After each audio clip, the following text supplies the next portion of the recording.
이 시간 우리 이제 웨스트민스터 신앙고백서 함께 우리 말씀을 나누도록 하겠습니다.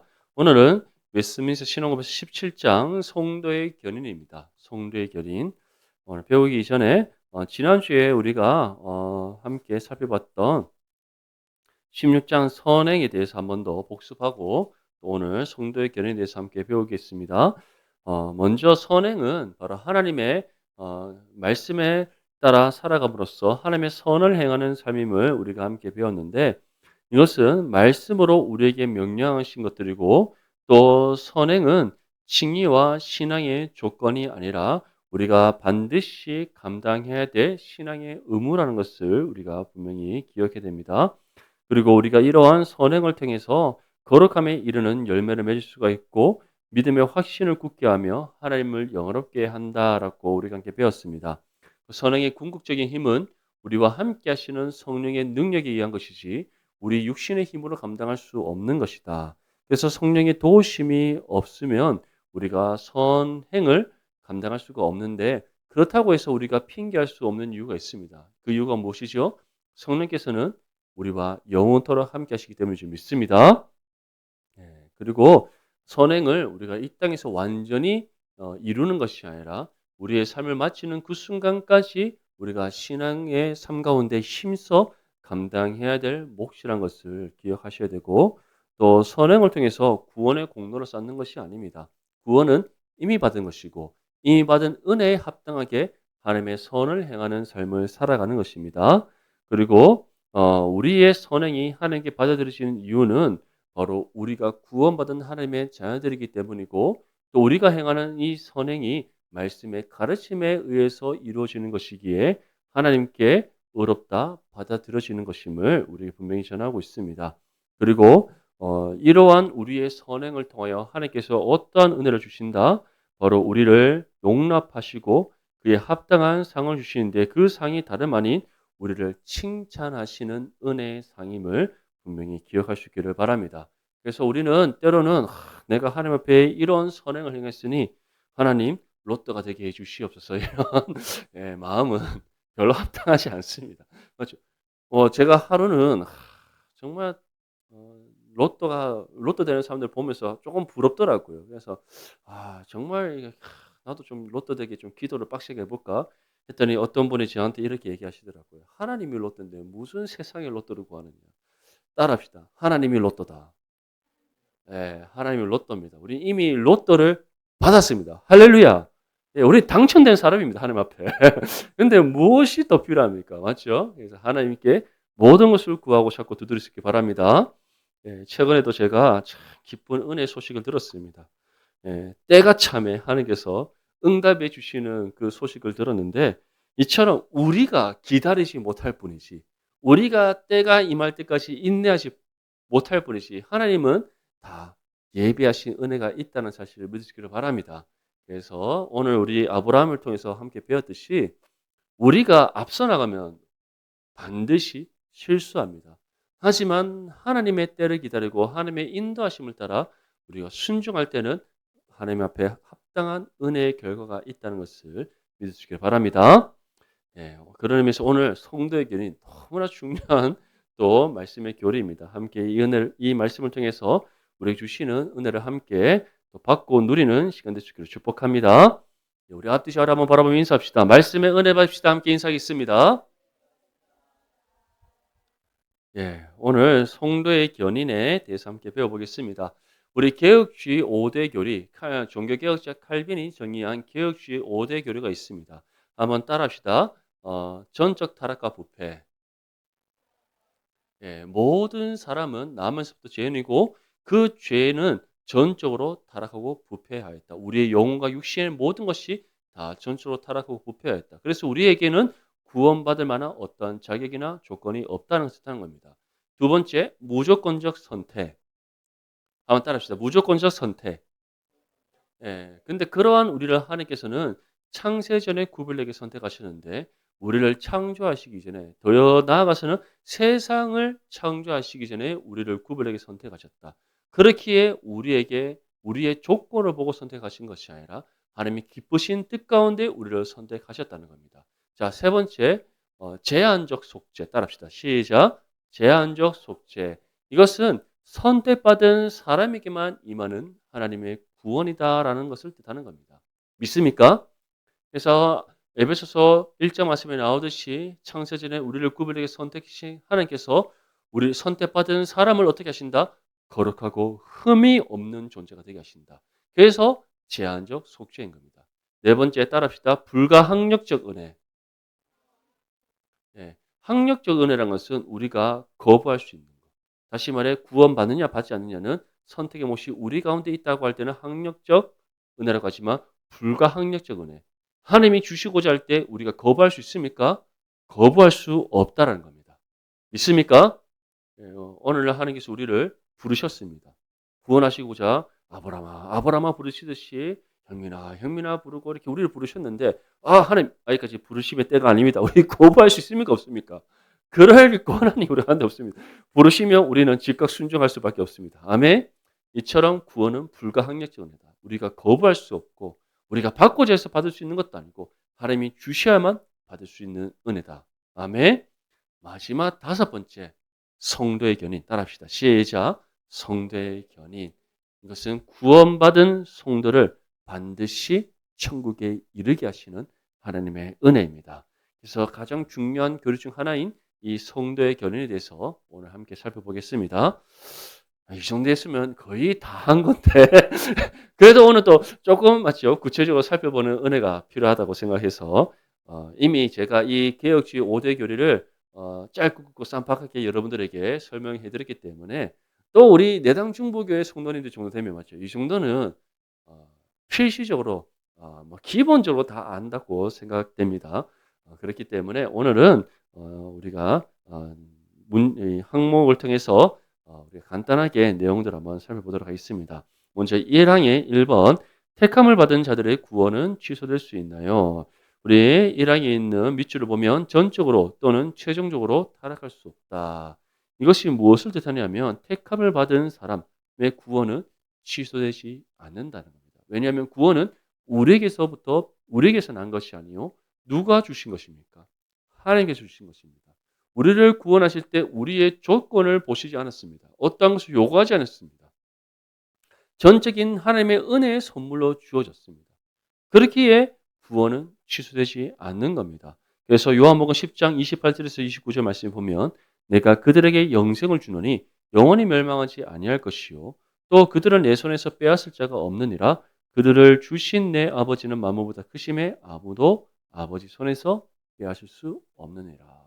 이처럼 한번 임한 구원은 취소되지 않습니다. 왜냐하면 만약에 우리의 자격과 조건을 보고 구원하셨다면 그 자격과 조건이 구원받은 이후에 우리의 삶 가운데 충족되지 않으면 취소될 수 있습니다. 그렇지 않습니까?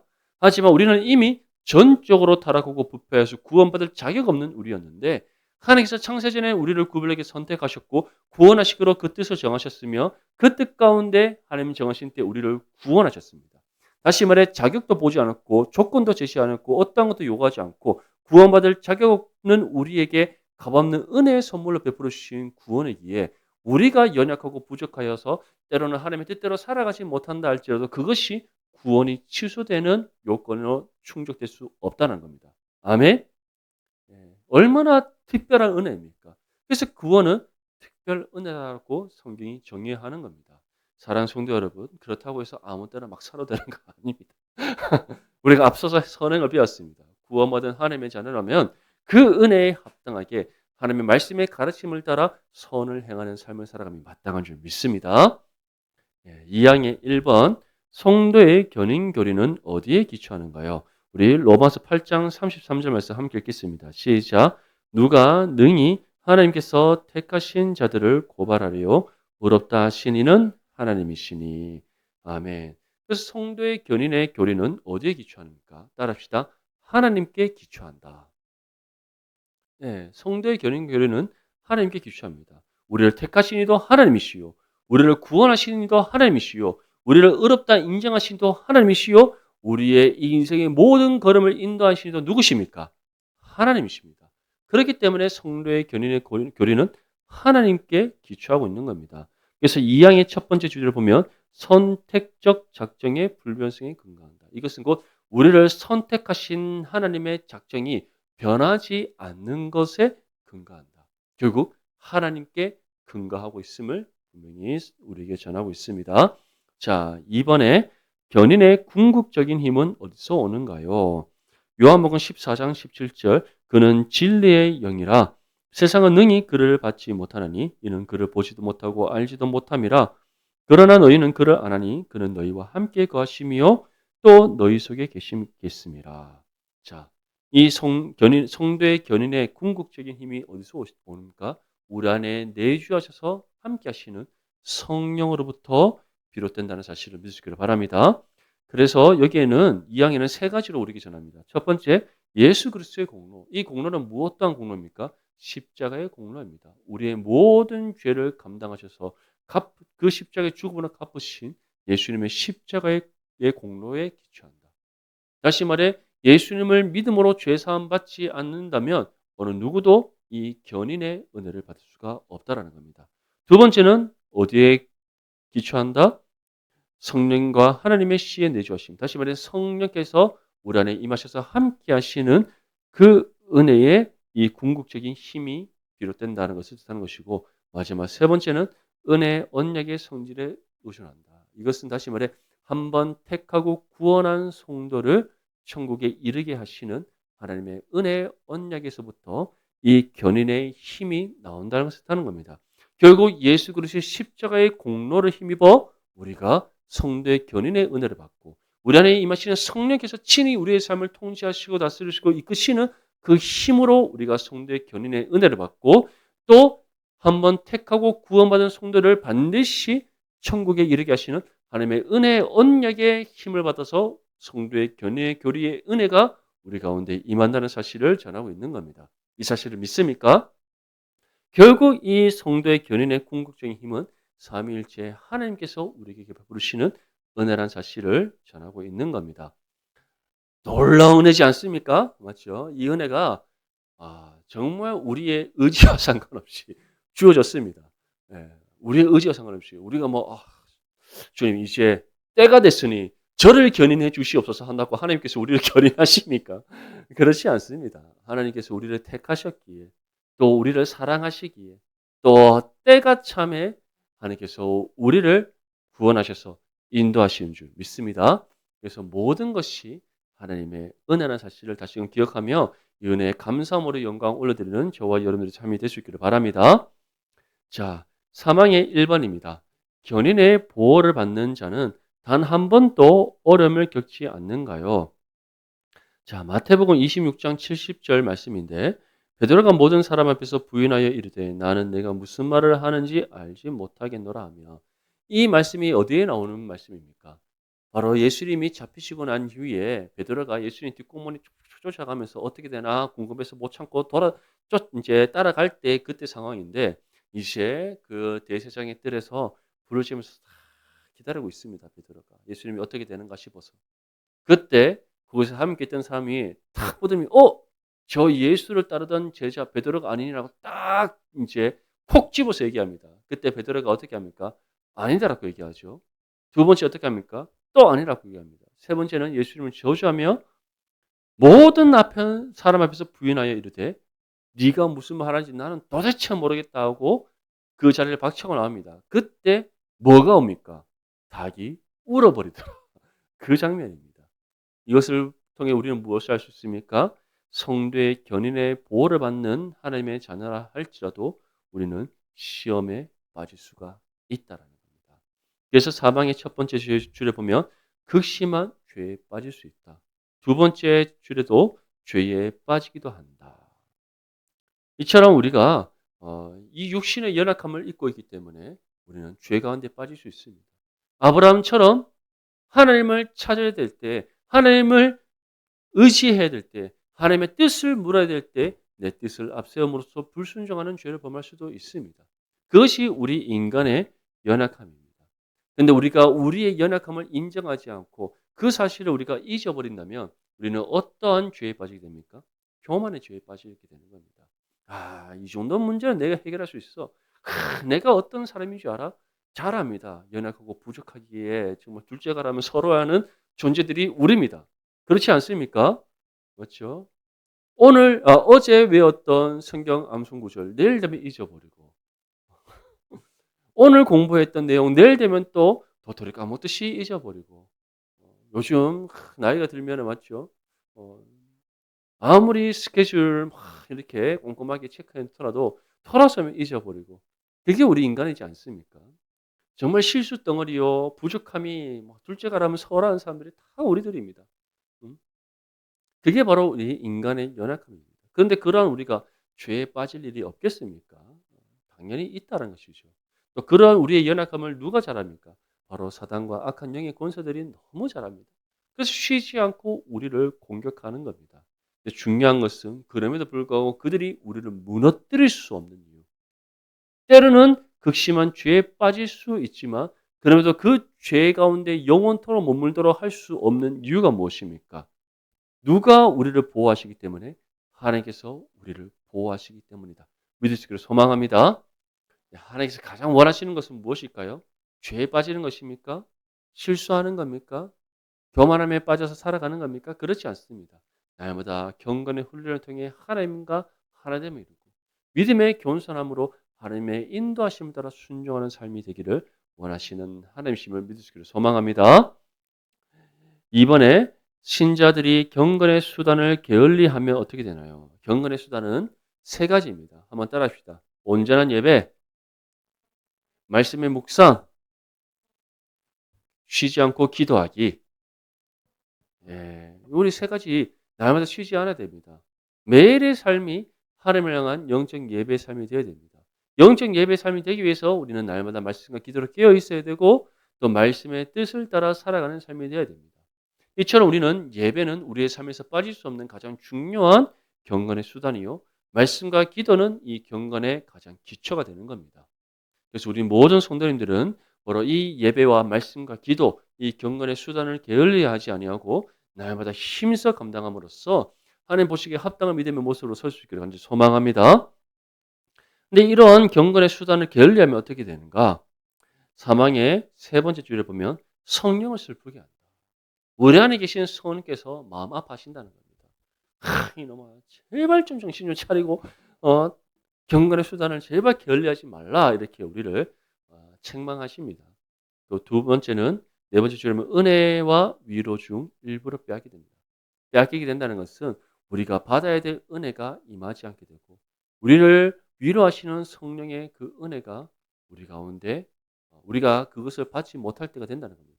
사실적으로 말하면 하나님께서는 계속해서 우리에게 은혜를 주시고 우리를 또 지치고 상한 우리의 심령을 위로하시는데 죄 가운데 빠져 있음으로써 우리가 그 은혜가 우리 가운데 임하고 있다는 사실을 잊어버린다는 겁니다. 그래서 성경은 은혜의 망각에 대해서 경고하는 겁니다. 은혜를 잊은 성도는 어떻게 된다? 깊은 죄의 타락 가운데 빠지게 되기 때문입니다. 우리 모든 성도님들은 정말 경건의 수단들을 열심을 다해서 감당함으로써 날마다 주님의 은혜 가운데 거하고 그 은혜가 깊이 경험을 해줘서 감사와 영광과 찬송을 하나님께 올려드리는 삶이 될 수 있기를 축복합니다. 그리고 이어서 보면은 마음이 강팍해지고 은혜가 상실되니까 마음이 강팍해집니다. 맞죠? 육신의 욕심이 푸득푸득 오르고 육신의 정욕이 푸득푸득 오르고 육신의 감정이 푸득푸득 오릅니다. 그래서 한번 돌아봐야 됩니다. 때를 따라 요즘 따라 내가 왜 이렇게 잘 삐지지? 왜 내 안에 분노가 가득하지? 누구 보면 화가 나고 그런 감정이 든다면 돌아봐야 됩니다. 우리가 경건의 수단들을 게을리하고 있지는 않는지 돌아봐야 되는 겁니다. 양심은 상처를 입는다. 양심은 상처를 입는다는 것은 양심이 제대로 작동하지 않는다는 겁니다. 우리가 경건의 수단들을 성실히 감당하여서 영적으로 살아 숨쉴 때는 정말 지극히 작은 것도 신의 양심에 팍 찔려서 즉각 하나님 앞에 주님 이렇게 하면 안 되는데 하면서 우리가 회개합니다. 근데 이제 경건의 수단들을 게을리하면서 우리의 신앙의 양심이 묻어지면 묻어질수록 어떡합니까? 주님께서 우리에게 주시는 음성에 귀 기울이지 않게 되고 우리의 신앙의 양심이 제대로 작동하지 않아서 우리가 민감하게 반응하지 못하게 되는 겁니다. 그래서 나중에는 우리가 죄 가운데 머물고 있음에도 불구하고 그것이 죄라는 사실을 인지하지 못하게 되는 겁니다. 그때 우리 가운데 은혜가 임합니다. 어떤 은혜입니까? 하나님께서 심판의 강력한 징계를 내리셔서 깨닫지 못하는 죄를 한 번에 깨닫게 하시는 은혜가 임하는데 하나님께서 가장 원하시는 것이 무엇이겠습니까? 오늘 아브라함이 하나님 앞에 책망받듯이 그 책망받는 것이 아니라 우리가 날마다 신앙의 양심이 살아있어서 하나님 앞에 자복하며 회개함으로 새 영과 힘을 받는 그런 은혜가 임하기를 원하신다는 사실을 믿을 수 있기를 소망합니다. 그래서 마지막에 이처럼 경건의 수단들을 게으르려면 어떻게 된다? 일시적인 하나님의 심판을 불러온다라고 우리에게 권면하고 있는 겁니다. 그래서 이사야서 63장 17절 말씀에 여호와여 어찌하여 우리로 주의 길에서 떠나게 하시며 우리의 마음을 완고하게 하사 주를 경외하지 않게 하시나이까. 원하건대 주의 종들 곧 주의 기업인 지파들을 위하사 돌아오시옵소서. 사랑하는 성도 여러분, 이처럼 경건의 수단들을 통해서 우리가 경건의 모든 삶을 성실히 감당하는 것 너무나 중요합니다. 왜냐하면 이 경건의 수단들을 통하여서 우리와 함께 하시는 하나님, 우리의 삶을 선한 길로 인도하시는 하나님의 견인의 은혜를 우리가 깊이 경험할 수 있기 때문입니다. 분명히 기억하십시오. 우리가 호흡하며 살아가는 모든 순간들마다 하나님께서는 우리와 함께 하신 줄 믿습니다. 우리 가운데 임하셔서 함께 하시는 성령께서는 영원토록 우리와 함께 하시는 성령이시고 한번 임하신 성령께서는 결코 우리를 떠나지 않는다는 사실을 기억할 수 있기를 바랍니다. 그 사실을 기억한다면 지금 우리 눈앞에 예기치 못한 시험과 고난이 온다고 해서 우리가 두려워할 이유가 있습니까? 없습니다. 예기치 못한 우리 가운데 어떤 위험이 찾아온다 할지라도 우리가 근심하거나 걱정하거나 염려할 이유도 없습니다. 우리와 함께 하시는 성령을 의지하고 하나님께서 친히 우리를 선한 은혜의 길로 인도하신다는 사실을 믿으며 하나님을 온전히 바라보고 의지하는 저와 여러분들 삶이 될 수 있기를 바랍니다.